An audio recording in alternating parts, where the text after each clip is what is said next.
he mentioned, many of you already are familiar with him. Perhaps some of you are newer to Michael and his work.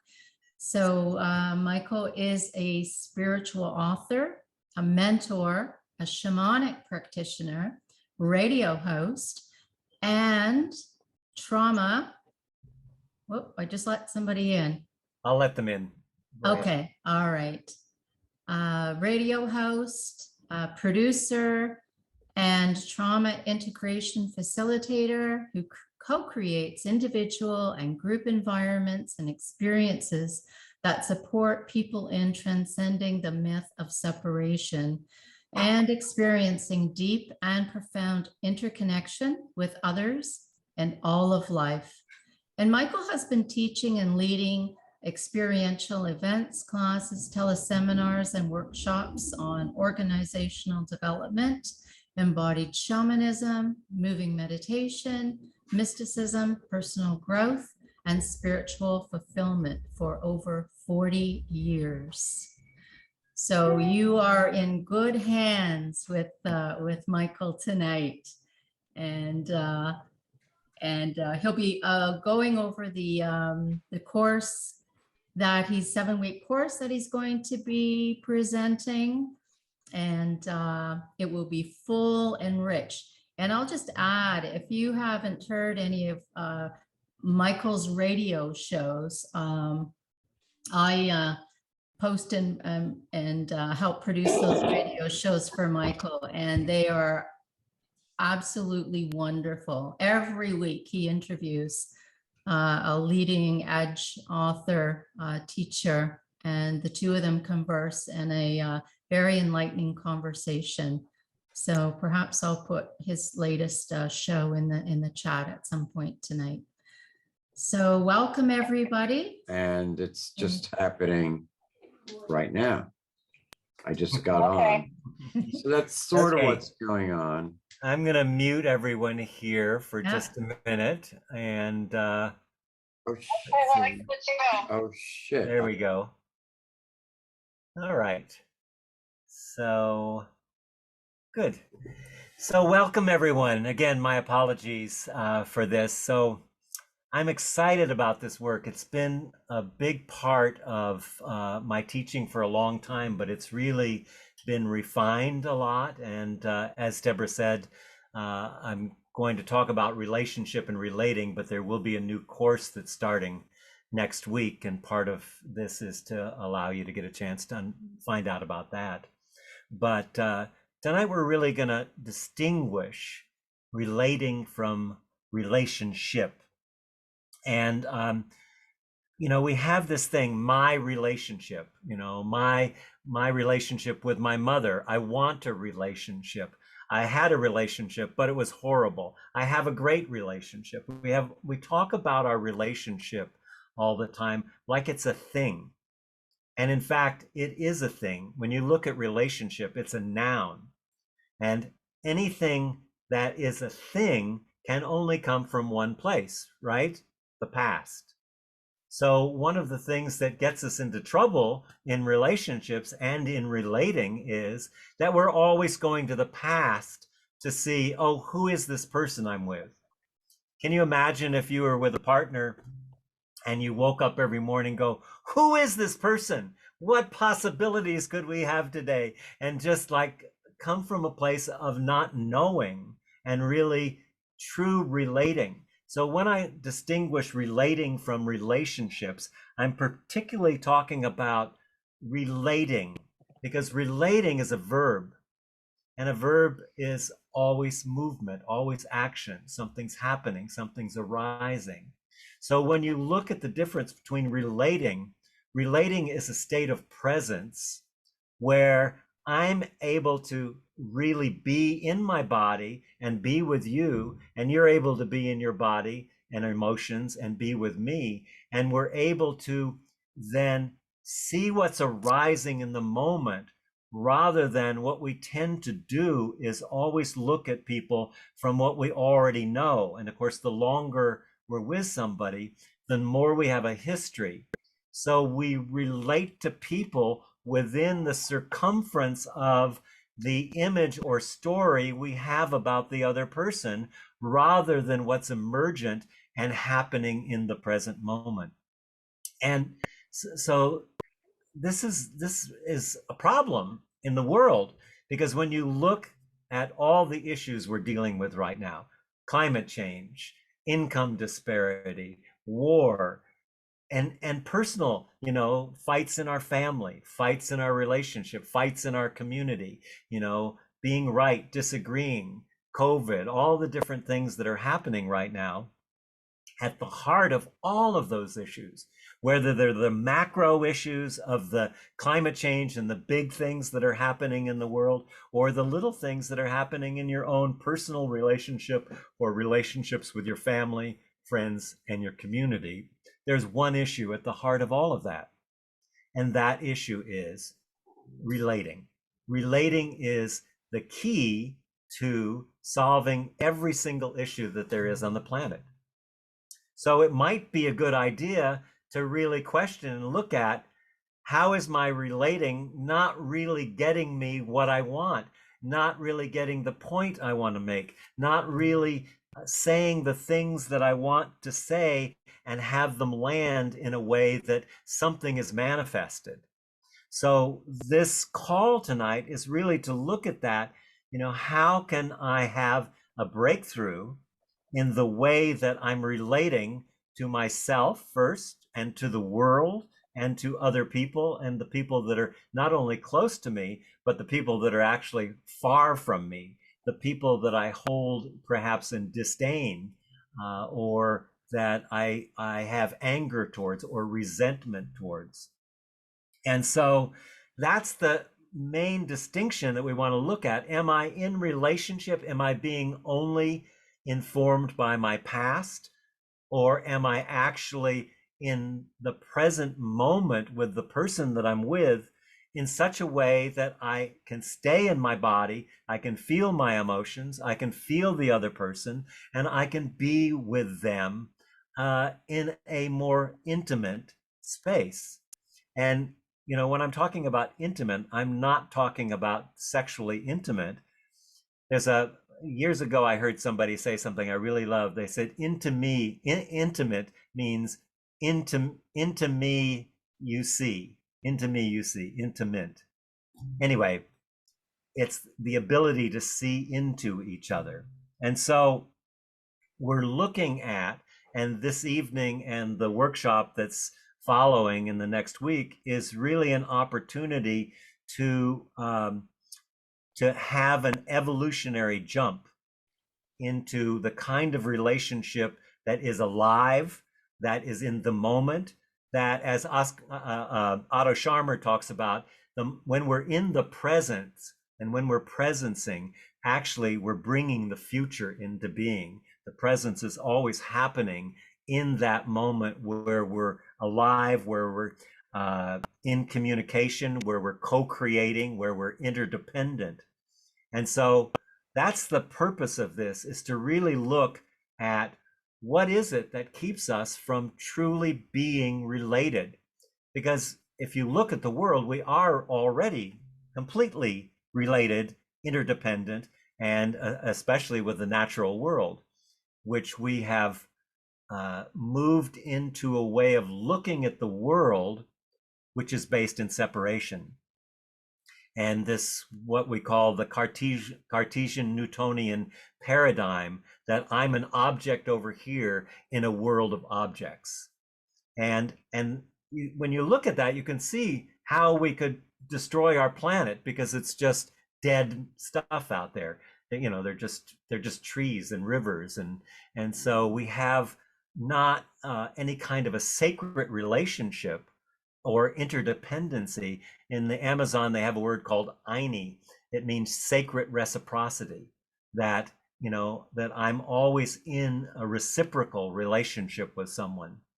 But from a place of separation and individualism, which is a huge thing that we'll talk about, maybe not tonight, but this idea, very, very Western idea of the rugged individual or the romantic individual, that, I'm gonna be the one that's gonna be strong and do this, and I'm gonna make this happen.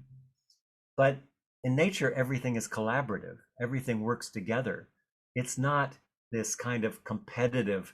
I'm either up, I'm grandiose, or I'm down. I'm filled with shame in my relationships.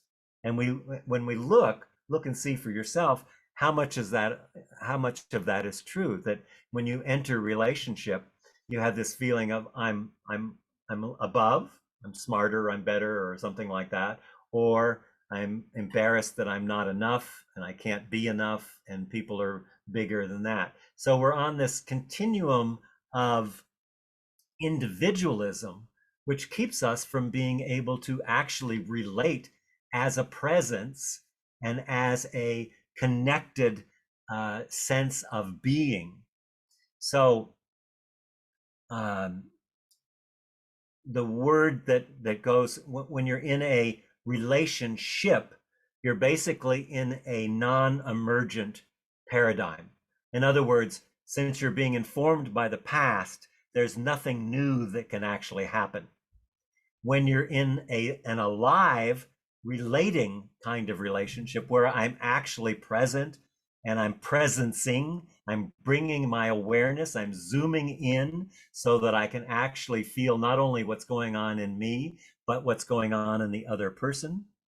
And that's an emergent connection.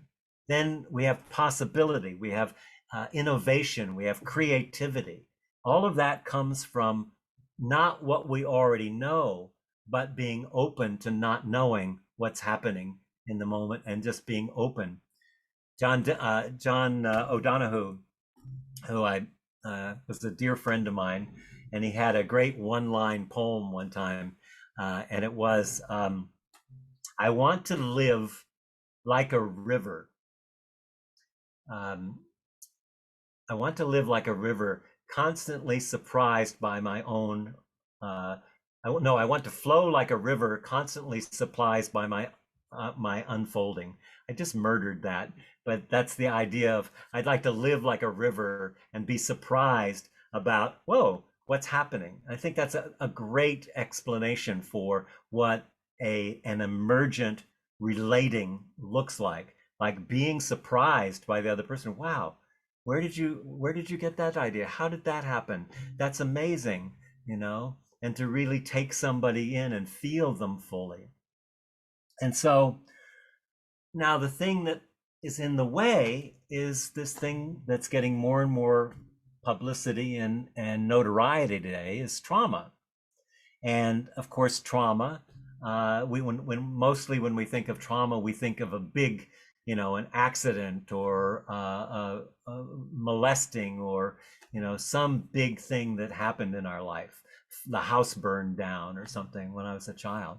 But that's only one kind of trauma. But what really is shaping this way that we interact and react in our relationship are really the little traumas, what we call the attachment traumas, that are a product of. So you have the big trauma, but you have just these little things where someone wasn't present for me, and it was overwhelming. Someone didn't see me. We're mammals, and mammals evolve through co-regulation. All mammals evolve through co-regulation. What does that mean? That means that if we didn't have caretakers, parents, family, whoever was our caretaker, we would die.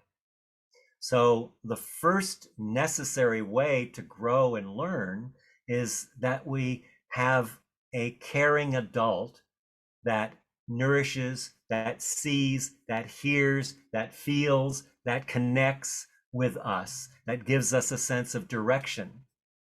Now, I would bet that everybody on here has at least some place where that was not, you were not seen, you were not felt, you were not heard. And that becomes an overwhelming event, especially in our early childhood, in our adaptive phase. And at that point, when we're in that very vulnerable, we're evolving as a human being, as naturally happens. So we go out and we're curious.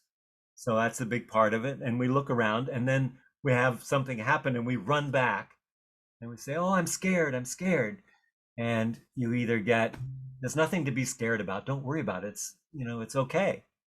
And then we're left with, yeah, but I'm not supposed to be scared. My parent says I'm not supposed to be scared, but I am scared. So something's wrong. And we're not going to make our caregiver wrong. We're going to make who wrong? Ourselves. There's something wrong, and there's something wrong with me. And that's can be very overwhelming. And then that's where we adapt. We say, okay, if no one's there, I'm going to just do it on my own.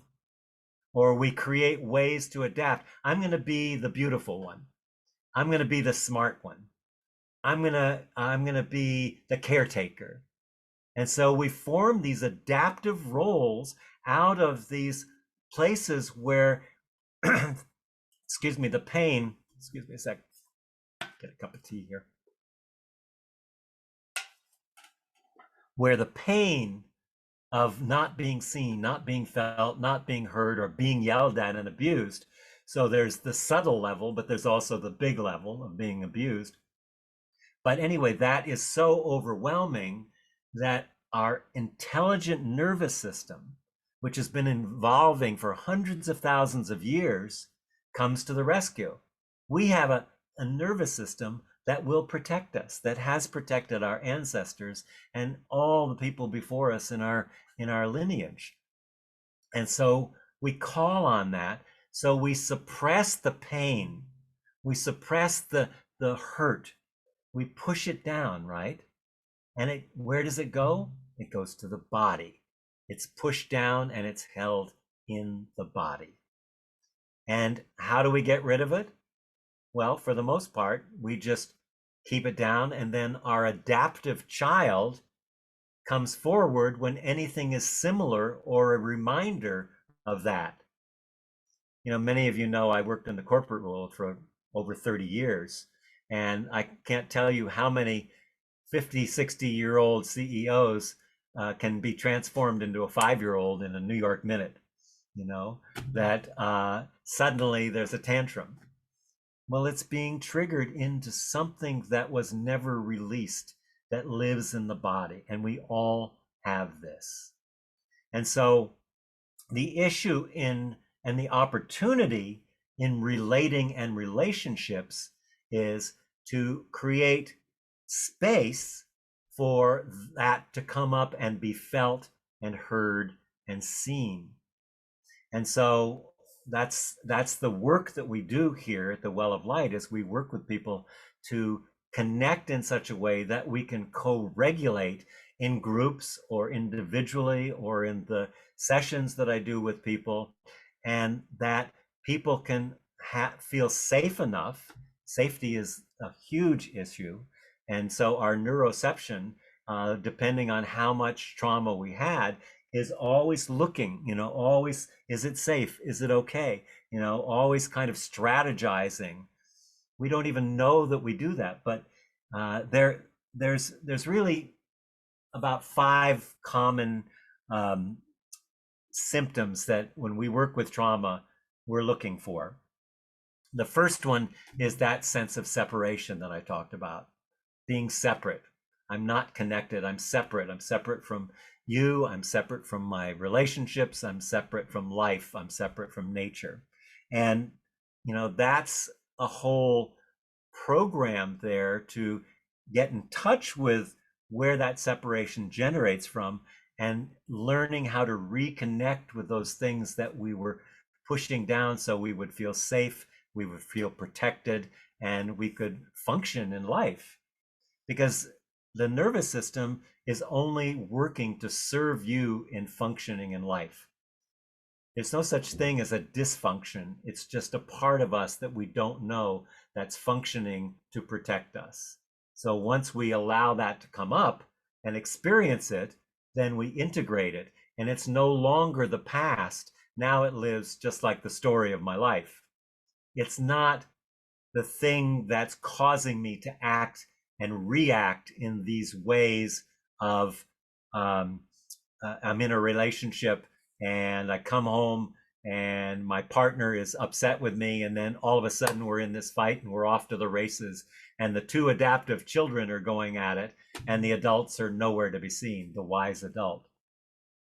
So by the way, if anybody has a question, you can just go to reactions like this and raise your hand like that, and then lower it. So if you have a question, feel free to jump in there. So another symptom that we see in looking at these areas where we definitely have suppressed trauma is the area of scarcity, that there's not enough. There's not enough love, there's not enough money, there's not enough time, and you find yourself racing, because that's part of what happens. We start going fast, and we are in our sympathetic nervous system is saying, you know, you got to get here, you got to get to this place, you got to move, you got to go, you know. So we get terminally busy so we don't have to feel those things. So when we're experiencing gratitude, I mean, when we're experiencing scarcity, then there's, you know, slow down, what am I grateful for? And of course, with that goes this sense of time, because people who have trauma have a sense of linear time, like, oh, I've only got this much time left and then I'm going to die. Very different than spiritual time, or what is it the Greeks called it? It was emergent time anyway. It's kairos as opposed to logos, you know, linear time versus the fruit is ready to pick time.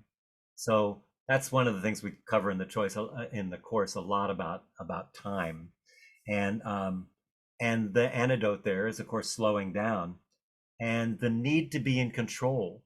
That's another symptom that we'll see is, you know, I need to be in control. I have to have everything perfect. I have to do it right. I need to have a plan for this and a plan for that. And in an emergent relationship, you actually are cultivating being not in control, the ability to actually watch the arising. What is it that is the movement of the showing? What's coming up? What's arising in our relationship together? And that leads us to kind of absencing. We just, you ever drive the car for like 100 miles and realize that you didn't see anything? That's absencing. But we also do it at work, we do it in relationships, we do it when we're multitasking. There's many ways that we absence.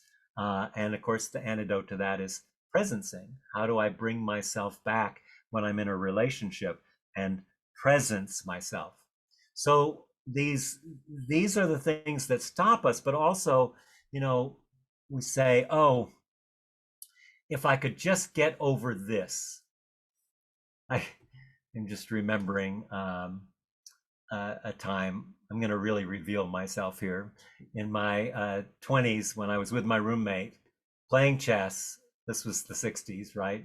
And we had taken acid, and I said very seriously to him, I said, if I could just get over this last piece of resistance. And both of us hysterically started laughing. And I just always remember this strange thing that, oh, you know, there's always something more that I think I need to handle. There's always this other place to be. It's like, this isn't the right place, but there's an ideal place. There's an ideal relationship. You know, this person is almost, she's pretty close. He's pretty close to my ideal, but yeah, if she or he could just work on a few things. So we're always looking to change the outer world rather than coming into the inner world and dealing with expanding our capacity.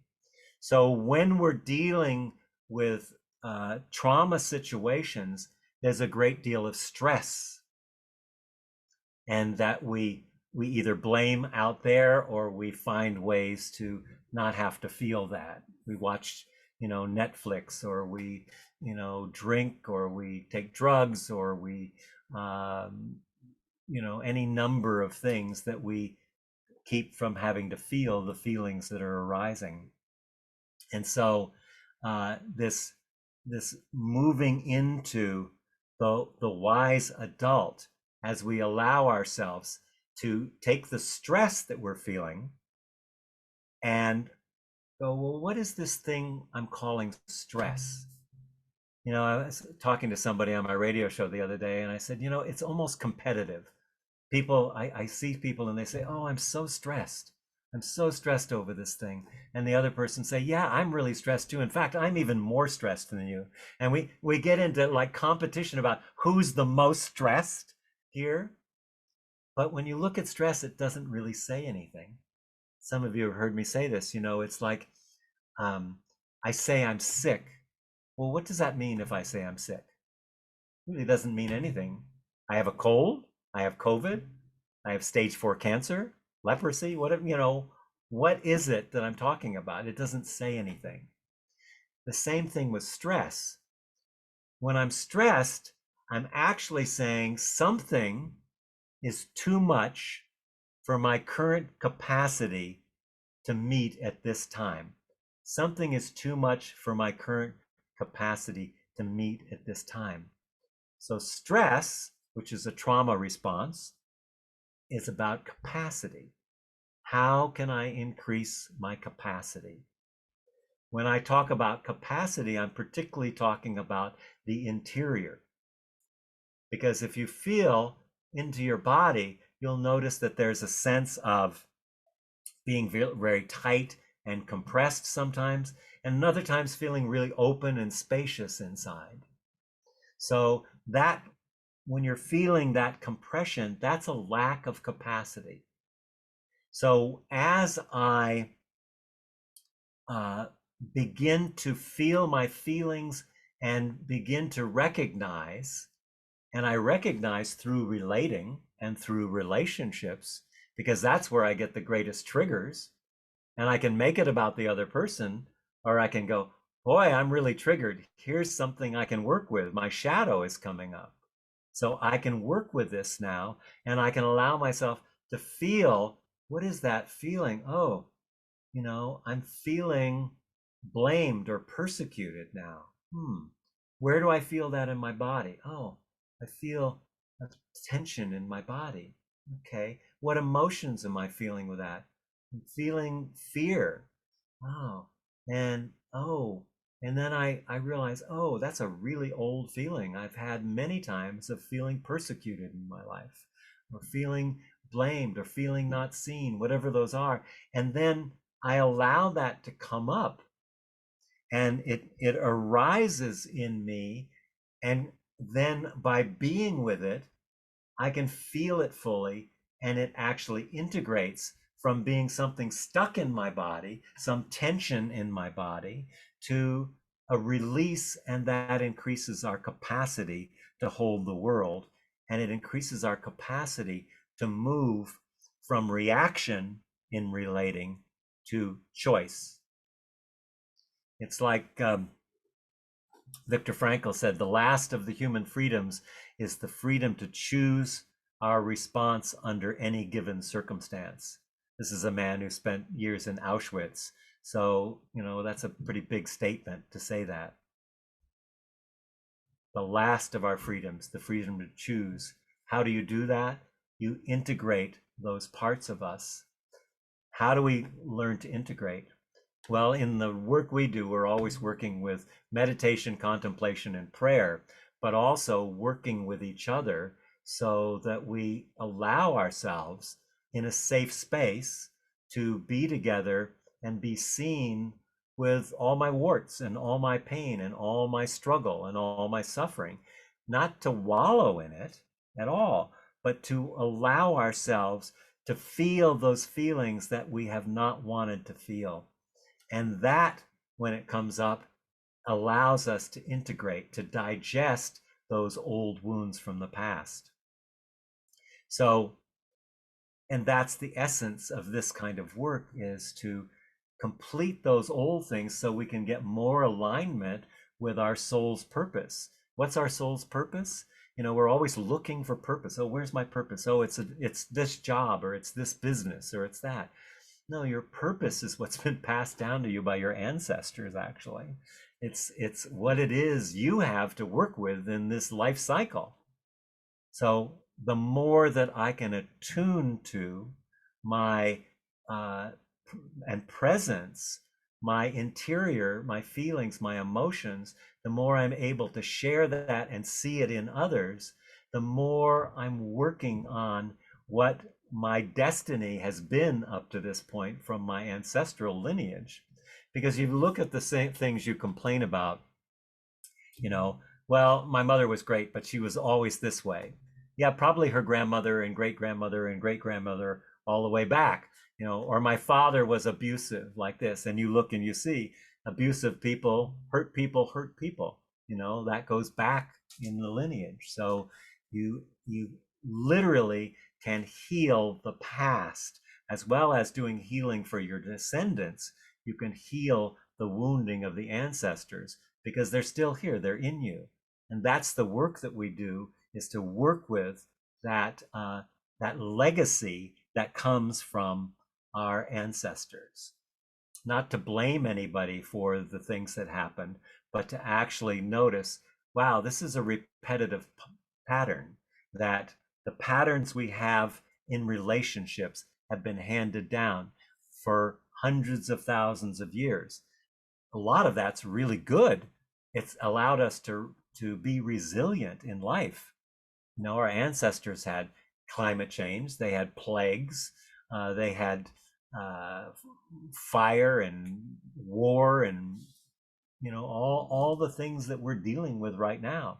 So we have a built-in resiliency, but we can't contact that until we integrate and heal those wounded parts of ourselves and actually be able to be in emergent relatedness with others, where we're able to allow ourselves to be seen and be with people who are open to being seen in the way that you see you, in the part you never tell anybody, you know, in that part, to be able to be that authentic and genuine. You don't have to do that all at once. But one thing, you know, when I do the meditation retreats, I think some of you have been in meditation retreats with me before. You'll notice that you begin a meditation practice. How many people, how many of you are meditators here? A few? Yeah, good. So when you're in a meditation practice, what you'll see, thanks, Ellen, you'll see that there's this, you know, at first it's like nice and I'm getting relaxed and I'm just doing it for like 10 or 15 minutes. And I think, oh, this is pretty good. I'll do a half hour, you know, and it's kind of, I see rainbows and unicorns and flowers, and it's kind of happy. And all of a sudden, you're in a meditation and there's like bugs under your skin, and you know, your mind is filled with all these horrible things that it might happen and all this stuff. Well, that's a good meditation. You know, now you're getting to the stuff that really wants to be felt and seen and heard. And when we get to that, can we be with it? Because there's nothing at all broken about us. In fact, the human body and the human system works quite brilliantly. The nervous system is just protecting you, and you haven't been able to integrate that part that it's been protecting you from. So, you know, like I said, these things that we think are in the way of my evolution are actually the way to my evolution, to my healing my past, to healing in the present, and to healing for future generations. So, how are we doing on time? Oh, good. We're good. Any questions right now? Any comments or questions? I've been talking for a while. Take a sip of tea here, and just remember, you can raise your hand, comment. Yeah, but what about this? I don't think that's true. And I have this problem, which is unique, not like anyone else's. Maybe people can bring up situations in relationships that they have. Yeah, well, ask about them. Yeah, sure. Thank you, Ayana. Yeah. And you don't have to. I mean, we can go on. I can talk forever, but I think being talked to forever is a horrible death. So I just want to take a break here and check in and see how people are doing. Let's see. Well, oh. Yes. I Yes, see Diane. please. Yeah, Diane. Oh, okay. Well, this is really interesting because the reason I signed up for this because I've been reading The Beginner's Guide to Stoicism. And I'm not completely convinced it's a philosophy and it's a way of thinking, but I also want to learn about other ways of thinking about, how you relate to people. Although I do like the idea of the concept of that there are things in your control and there are things not in your control. And then this is my basic understanding, is that you choose how you want to think about it, which is, I think, what you're saying. And then you can also, but then once you think about it, then you choose what you want to do about it. Is that kind of what you're saying? Not exactly. Not exactly. Yeah, it's not really a thinking thing like changing your thinking. Your thinking might change. But Stoicism is based in individualism. It's Okay. and it's also based in separation. So actually, it's quite the opposite of what I'm talking about. Right. It's really recognizing that not only do you have control over some things and not over others, you don't have any control at all. Control is a complete illusion. Certainly you can manage your life and manage your finances but in relationships, it's the more you let go of control, the more related you are. That's a really important aspect because that is one of the main go-tos in a relationship is I need to get control. I need to get control of myself so I don't blow up. I need to get to control of the other person so they don't make me wrong or they feel my feelings. That's exactly the opposite of actually what I'm saying. What I'm saying is that we are already all completely interconnected, interdependent, and we co-create reality moment to moment to moment. It's just that the past has been filed in our future, and we keep living into the past, which we've filed in our future. And so we keep doing the same thing over and over again, expecting different results. So it's quite a different perspective, really, from what you're saying. Yeah. Well, and then I'm not sure I understand it totally because this is it's very new to me. But I was struck by what you were saying earlier about letting go, and then what do you call it? Adaptive adulting? Is that what you called it? The adaptive child and the wise adult. And the wise adult. The wise adult. Those are Yeah. so normally we're going along and we're kind of in the wise adult, but the minute we're triggered, the adaptive child takes over. And that's where the reaction comes. Yeah. Yeah. So Okay. even the thing that you just said a minute ago of see, I'm trying to say the exact words you said just before, letting go of your thoughts or beliefs, right? Good luck with that.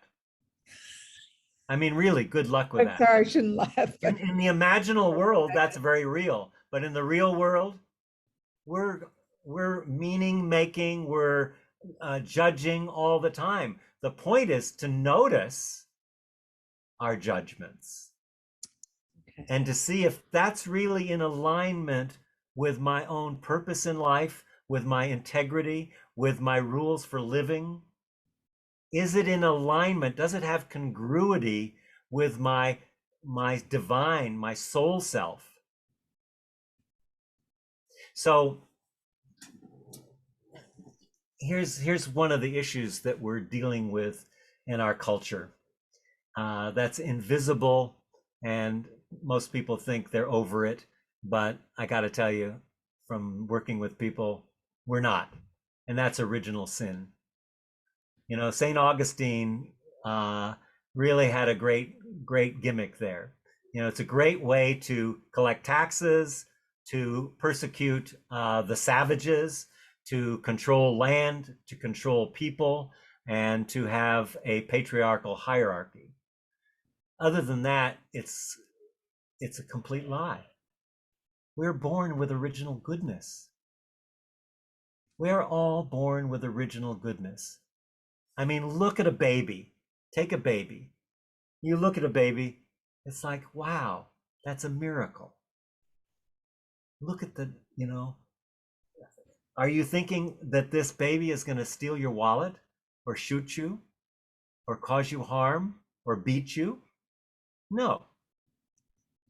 But the adaptive child, depending on the circumstances and also the lineage and what's being handed down, will create all of those fears. And that's why it's so important to distinguish the adaptive child. When am I in my adaptive child? When I'm reacting in an argument? When am I in my wise adult? When I can stand there and listen and feel the triggering in my body and get just like outraged and have all kinds of stories about the other person, but bring it home. This person is teaching me now, how can I integrate and digest my own wounding? And it's really hard because it looks like it's about them. Yeah. So you're saying it's an opportunity for growth. Absolutely. Yeah. That's every trigger, every difficulty, every upset is a calling for creating more capacity to hold the world. And you can see this, you know, those of you who come to the peace talks and peace meditations, you know, when we're dealing with the anger towards Putin or the Russians or the fear or the different things that are coming up, they're all coming up for us to digest that in our own selves. We wouldn't recognize it if we didn't have it in our own self. The rage, the anger, the, you know, feeling not enough, all of those things, those feelings that come up. So rather than try to be in control by being stoic, by being a rugged individual, you know, what we need is the divine feminine, the softening into the pain that we have, to be able to find it in our body and soften around it, and those numb parts in our body, that's where we hold all this suppressed energy. And so we want to move into it and feel it and celebrate it, really, because as we do that and we own it, we integrate it. And that makes me closer to you, Diane. When I can do that with you and be with you and that kind of thing, and I can feel safe enough to express that, then you and I are now relating in the Right. present, right? Yeah. But when you're in that state of fear, when Yeah. you're with that person who's really challenging you or challenging your safety, Mhm. I guess I'm not exactly sure what I'm trying to say here about how, based on what you're telling me, how you would say to me, just be there while that's happening. But if I'm Well, not not necessarily. No, not necessarily, necessarily. That's one of the things we'll talk about when I talk about the course in a little bit. okay, You need to set proper boundaries. If someone's abusive, get the hell out of there. yeah, You know, yeah, you feel it, but don't put yourself in danger. You know, what we need is to create safe spaces where we can trust. right, That's why I do groups, because groups are a place where we can really co-create and co-regulate the issues that are coming up. That's Mhm. what the whole issue, why I love doing groups, and classes where we can work together. And I always tell people, I want you to feel safe enough to feel just a little bit unsafe.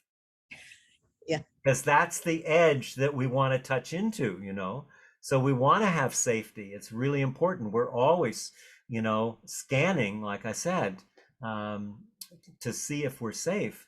But we also want to be willing to step into that fear that you're talking about, to feel the fear that you're talking about, and then, feel the areas that are numb around that and be able to open to them. And so, we tend to focus our attention on the outer world, that the world is doing it to me, whatever it is, them, those others, the climate change, the situation, that it's doing it to me. But what I'm talking about is a total paradigm shift. And rather than life doing it to me, life moving through me. Imagine life moving through me. There's no resistance there. Oh, this is what's happening. It's moving through me. I can relate in the present. Very important when you're dealing with things like climate change and income disparity and racism, all these different areas that we're dealing with, is to allow life to move through me and feel it. It won't move through it if you're pushing it down. And that's what we're doing. We're always pushing life down. It's like we've got a beach ball, we're pushing it underwater. And then we got another beach ball that we're pushing. And then we got another, we're pushing down with our foot. And pretty soon, our whole life is about holding down those feelings and trying to put on a face to meet the faces that we meet so we won't be hurt anymore. But what there is to do is really feel the hurt. Does that make sense, Diane? I'm processing. Yeah, good. Yeah, it doesn't need I to mean, make there's sense. a lot of information coming out. I mean, I guess part of what's been driving me is the divisiveness. I'm not going to get political, Yeah. but the divisiveness of, Yes, that's people's, exactly why we're doing this work. yeah, And that's what I say. Every yeah, single issue in the world yeah, is a relationship issue. yeah, How do we meet divisiveness? How do we create divisiveness? To be conscious enough and aware enough to recognize that I don't want to hear this. I believe this other thing. I don't want to hear this. But in an emergent relating, it's whatever's happening. So you feel it all as it, yeah. When people disown you and say, that hurts, but you feel it, you honor it. And the more you do it, the more contagious it is. right. Because we're more present. And when we're more present, we're feeding the field of consciousness with presence instead of absence. And mostly what we're doing is feeding it with absence. Well, I could talk forever too, but I want to be sure to You are a sister indeed. other people have an opportunity to raise, have questions. Yeah. Thank you, Diane. Thank you. I appreciate your inquiry and your willingness to really look and still, be willing to shift your perspective. That's really an important skill. Well, and I'll say this, I agree with you, we're products of our upbringing and our experiences, and how, when you gave that example about, we're, as children, we're curious, we go out, we get scared, we come back, and our parents, some will say it's okay, some will say get over it. Right. Or that experiment about the monkeys, where there was a monkey that had a live mother that was nurturing, another one that had a cage that was a monkey shaped like a wire, and there was a difference in the development. And Absolutely. and Yeah. it's that nurturing that you get or you don't get, really does inform you and how you go out in the world. And I'm totally agreeing with you on that. And it's not And how do you relearn it? it's not indelible. It's not about learning. It's about integrating and digesting the experiences that keep us stuck. This is not something to learn. This is something to feel experientially. Those of Okay. you who've been in courses with me know it's all about experience, going back, what's happening now. My background is Gestalt. It's how now, what's happening right now, going back into it and feeling it. And as you feel it, it loses its charge. As you push it down, it gains charge and it takes vital energy and chi away from you. So it costs energy. So thank you, Diane. Thank you. Yeah, Thank you. thanks. Anybody else before we move on? Have any? Michael, Yes. I think perhaps, Ellen, did you wave your hand a little earlier? Or if not, you have a comment that. Hi, Ellen. Hi. Hi. Yeah, I'm thinking of a situation that I've worked for many, many years with clients and trauma and all of this, and yet this is a real personal situation with a daughter-in-law who comes from a completely different culture, who is completely blocked to understanding, or what can I say is she she is not open to seeing that she has a part in anything that's unfolding, and she's making my son be the enemy and me the enemy because I'm his mother.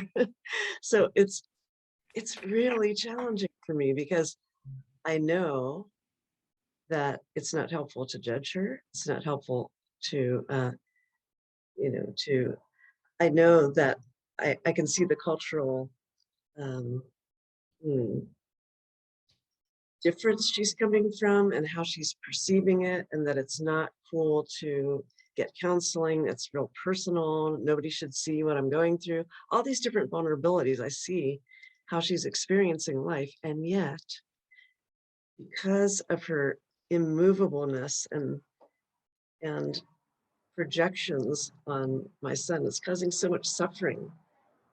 And wow, it's so hard for me to know how to relate to her. Yeah.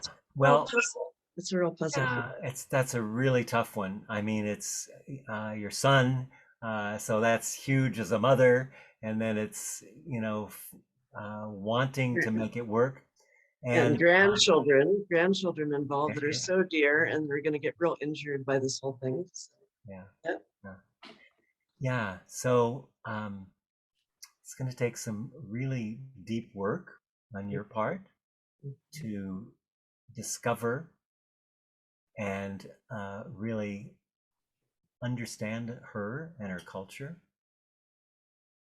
and open to that and love all the stuff it brings up in you and all the fear of not being able to see your grandchildren and to have your son, feel your son is being turned against you. Those are huge issues, but they're not beyond your ability to love that much to hold them. I was in China one time, right when the bamboo curtain came up, and I got to spend 3 weeks with someone who was an American who actually spent 32 years behind the curtain working with Zhou Enlai, with Mao and Zhou Enlai, and he was an interpreter originally for the U.S. Between Chiang Kai-shek and Mao, and he ended up getting thrown in prison, and he was working for the people, and Mao had asked him to help build a bridge, and the first time he was thrown in prison was 7 years in solitary confinement, and the second time he and his family 10 years in the Cultural Revolution.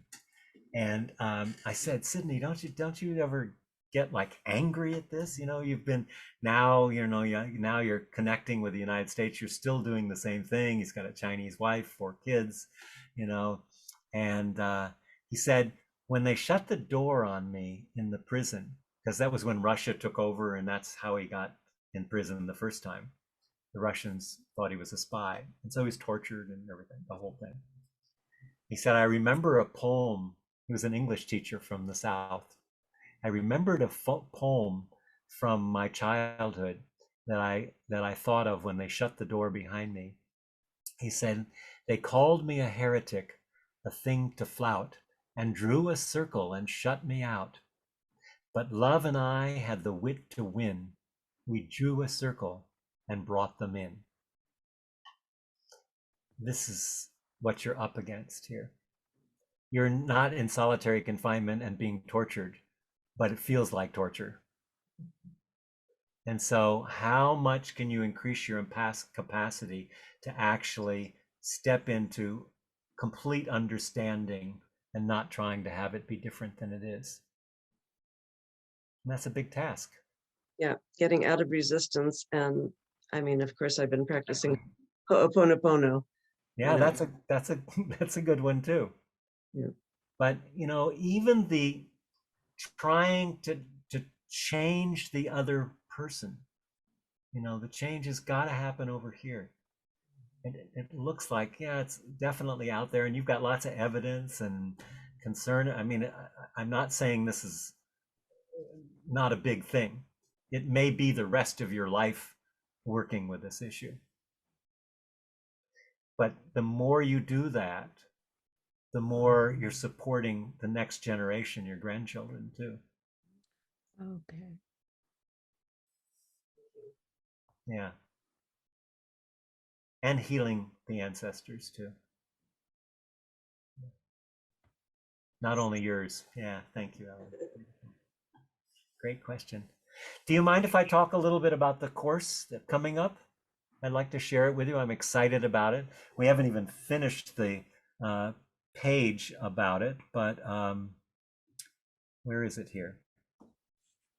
Okay, so we're going to do a 7-week course, and it's on relational intimacy. And I want to just share with you my screen, and hopefully you can do that. Layla Devi is here. I just saw you in the corner there. Hi. Now, can you see my screen all right? Yeah? Okay. So, Yes, Michael. Yes. thank you. So it's called Relational Intimacy. It's a 7-week course, The Magic and Mystery of Authentic Relationships. And it's, what I say here in when I'm talking about intimacy, again, I think I mentioned this, I'm not talking about sexual intimacy. I'm talking about really being able to see into the other and allow the other to see into you. And so, like I said, it's seven weeks, and I'm just going to look at an overview of it. So we start out, and also I usually throw in some practice sessions. And in this course, for people that need it, I'm offering my facilitation at half the price if somebody in the course needs it going through this. So I really want to create a safe space, which is the first module, is not only creating safety and a safe space and trust, but learning how to create that in your family, in your work, in your environments. If you're a teacher, how do I create a safe space so that people can be open and authentic and willing to talk to it? And how do I set proper boundaries in doing that? And so in the beginning, we're really looking at how to understand trauma integration and how that works with the nervous system and how it affects our perception. And our perception is our reality. And it does describe, perception is our story, and our story sets the circumference of our capacity for relating. So the more that we can integrate our story, the greater the capacity for relating. And so that's the first module. And then the second one is really about presencing. And I consider presencing an art. It's a practice. It's not something that you're ever going to master, hopefully, because you always will be bringing something newly into it. So at that, we're looking at the whole phenomena that I talked about, absencing. We also talk about otherizing and how we project and how to recognize when we're doing that.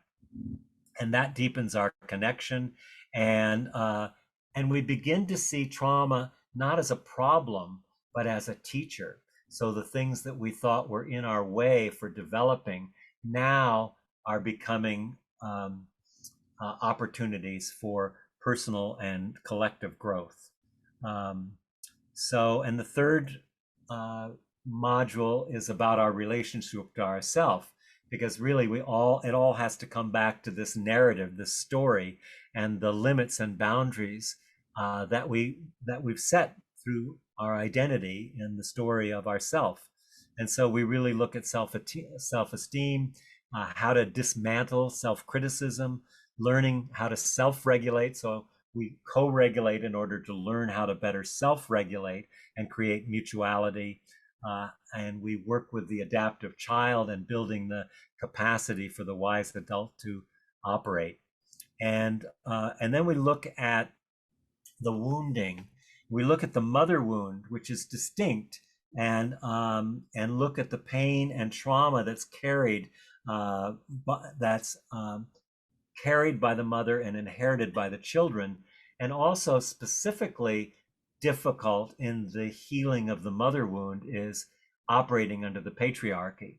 How does that enter into actually be able to bring the divine feminine archetype through into our relating and to our relationships? And so so we're really looking to dismantle the feminine individuation process. We're learning how to receive more and take things in. One of the issues in the feminine is, how do I receive? How do I learn to receive? We're very good at giving, but we're not so good sometimes at receiving, if that relates to you. How to navigate the patriarchy and cultivate authenticity, and look at the broken models that we have for being a woman. And then the fifth module is about healing the father wound. And that's more about absenteeism, and not just personal, not there, but emotionally absent, or criticism, negativity, and the wounding. And so we're looking at rehabilitating our authentic self-expression, our ability to express outward, to get things done, to make things happen, looking at the impact of mothers on sons and the bonds of obligation that get created, and cultivating a passionate self-expression. And then the sixth one I mentioned a little bit about, in this idea of developing and belonging. This area, I talked about what happened with, say, a child is curious and goes out and comes back, and the adult says, that's nothing to be scared about, and then there's the trauma that happens from that. But there's also the other side of the nurturing side, when the child came and said, I'm scared, I'm scared, I'm scared. And daddy says, oh, come here, sweetheart. You know what? I get scared sometimes too, and it's okay to be scared. And that's, how in the developing of children, and really supporting that capacity for attunement, to be in attunement with another person, with a child, adult, a relationship of any kind, and to give feedback that provides relational healing. And then the seventh module is really about practices that we can take out and continue to do, about knowing and trusting that we're loved, and returning to our original goodness, to bring us back to this different paradigm of interdependent co-arising and mutuality, which is what we're calling forth in this course. And the importance of grieving. Grief is so important at this time, and we don't allow ourselves to grieve all that is being lost. And that's a very powerful way to increase our capacity, is through grief. And then learning to give ourselves what we didn't get as a child, rather than be resentful, to actually give ourselves what we really need, so that the adaptive child is seen and nourished and felt and held and integrated then. So that's a little bit. We're going to have this out. We'll send it out to all of you tomorrow. So I just want to come back and just open it up now. So we've got, a little bit of time for any questions about the course or any questions about anything that we've been talking about here tonight, or comments, or I was going to do a meditation, wasn't I? I left that out. You were going to. I was going to, yeah. You can I get so still. excited. I get so excited about talking about this work that I forget. We can still do that, but I just want to check and see if there's any burning questions or comments, and I'd love to end with a little meditation tonight. Are you still doing the peace meditation? Yes, Thursday at 6 o'clock. You can sign up at the website for it. We do that every week. We may change the time soon, but we're still doing the peace meditation. Yeah. Okay, well, if there's no questions or comments, let's just, now this is one of the key practices for integration. So let's let ourselves just, I've said a lot, so let's just close our eyes for a moment and feel ourselves in a body. Just let everything that's been said go and begin to feel the body. Notice the breath.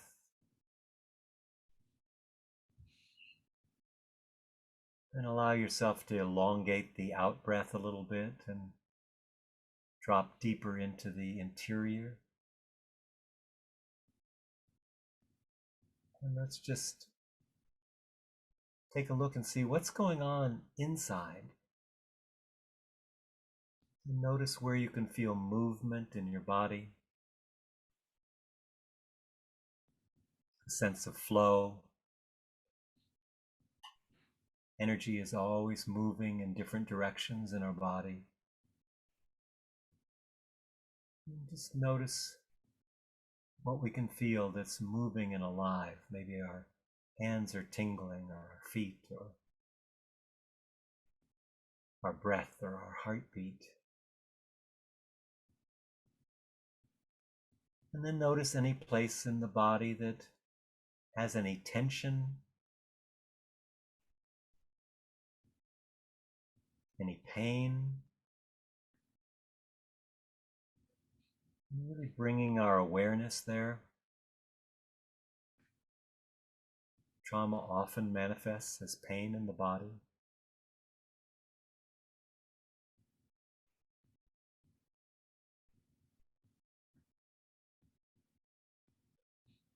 It also manifests as numbness in the body. And you might say, how do I feel numbness? Well, you feel where you don't feel anything. But that's not nothing. That's where that energy is held that wants to be released.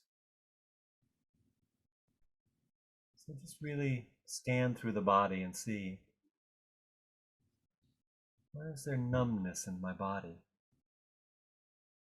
Maybe around my heart, or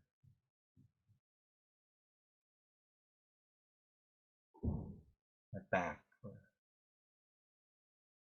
looking for places I can't feel. And bring your awareness to the numbness and see if around you can just surround the numbness with a sort of space, an awareness, a soft sensing.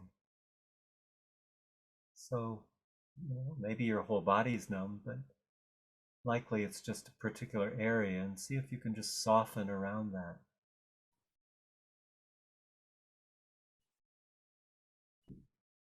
Not trying to get rid of it or anything, just feeling that numbness.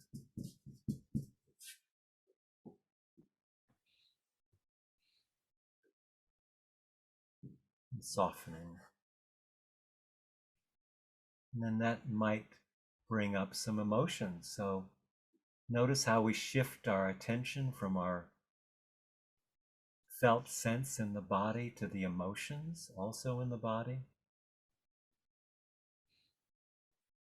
Maybe we don't feel any emotions. That's fine. That's information. Maybe we feel a sense of fear or anger or grief, shame, sadness, guilt, anger. And just notice whatever's there. Often there's like a resident or several. Maybe I'm always feeling sad or angry, or always a sense of fear. And just notice and see if you can locate that in your body.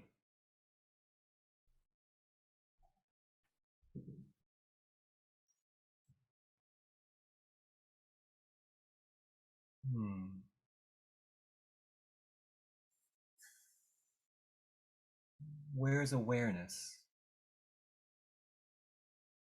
Just noticing what's aware as we move from the body and the emotions into the mind. Notice the state of mind. Is it calm and settled, relaxed? Or is it thinking and grasping and strategizing and lots of chat in the chat room?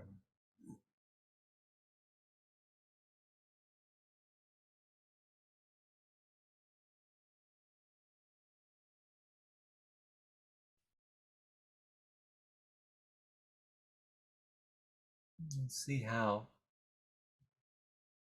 related the body, the message, the emotions, and the mind are. Are they congruent? Or are we thinking one thing, feeling another, and having a different sensation? So this is a state of resonance.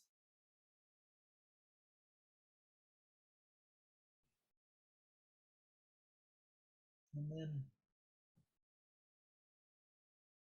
let's just take a moment to ask our higher self,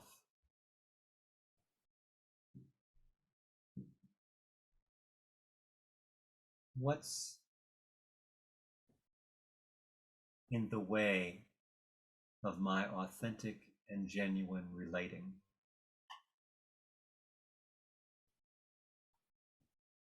What are the barriers to emergent relating in my life? And we'll just be still for a moment, say that a couple times, and ask yourself in your own words. And let your higher self respond. And just listen with all your senses.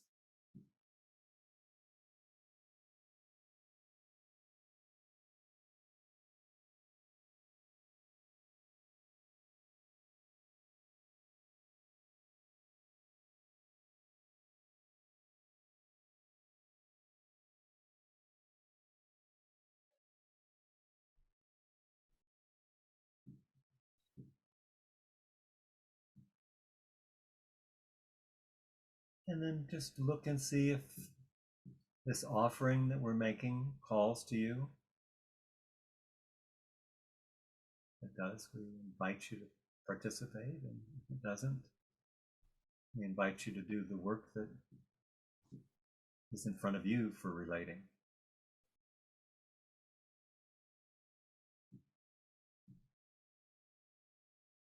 And just breathing into that.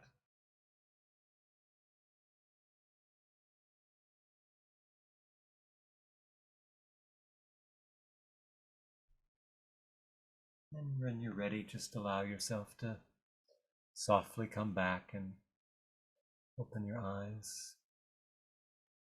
And just take a moment to look around. It's nice to have the camera on if you feel brave and want to do that. And just take a moment just to feel yourself feeling other people. What does it feel like to just be with another person? And what does it feel like to have somebody being with you?